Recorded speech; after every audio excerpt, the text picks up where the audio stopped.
Hi, this is Caleb Clements and welcome to the channel today. I'll be talking about sales process, and by the end of this video, you're going to know these different steps that you can use and when you're working with a client or a potential client on closing a deal. If you're new to the channel, I recommend that you subscribe and hit the like button below, and I appreciate that.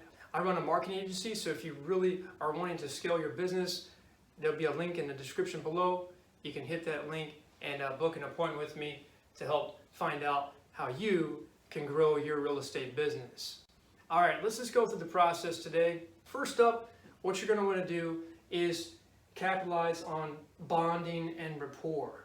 So what this is if you're having a bad day, or your sports team lost, or your dog's sick, and there's some kind of issue you're having in a relationship or something like that, you can't let that affect your work presence, because it will come out in your body language.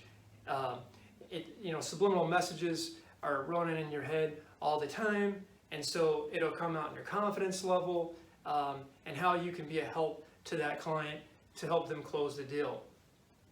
So your body language, your presence, your energy level, eye contact, a smile on your face, a nice cordial friendly handshake.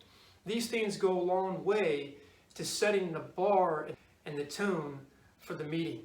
So this is really important on step number 1 in the sales process. Step number 2 is setting expectations. So you're in charge of the meeting. So by being the one as the host and in charge of the meeting, you set the tone as far as, this is only going to run for 30 minutes.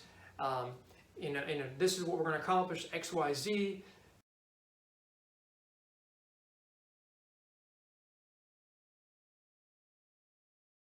And then you also get, from the other side, you get the client's expectations too, and what their needs are as well. Step 3 is the compelling reasons for the actual meeting. So if you're meeting with a buyer for a transaction, or you're meeting with a seller wanting to list a home, you need to know what are the reasons, the pain points from this client, the reason why they're there today. Okay, it could be something as far as their kids are having to move to a different town, they move to a different school system. It could be an issue with a family member, the reason why they're having to move or list their home for sale. Various different reasons. This is where you need to find out their problems and their pain points, and you capitalize on them and come in and save the day and solve their problems for them. So this is a huge step. Next up is the potential client's budget. If you skip this, this is no good, right? This is a waste of everybody's time if you skip that step. You need to find out if they're qualified, if they have the resources, and they're ready to go, right? So make sure you don't skip over that step. Step 5, the decision makers. Okay, you need to find out who are the decision makers in the transaction. Is it the grandpa? Is it the husband? Is it the wife? Is it the wife and the husband? You need to find out who makes the final decisions for the transaction. 6 is fulfillment. So this is an area where you might already be familiar, writing contracts, writing up offers, things like that, etc. Doing the behind the scenes work, things like that, but it is important in the sales process. And lastly is the sales pipeline.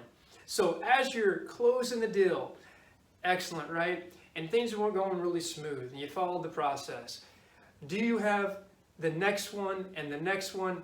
What is your process as far as the next potential client to close the deal in your sales pipeline? Do you have that already ready, lined up?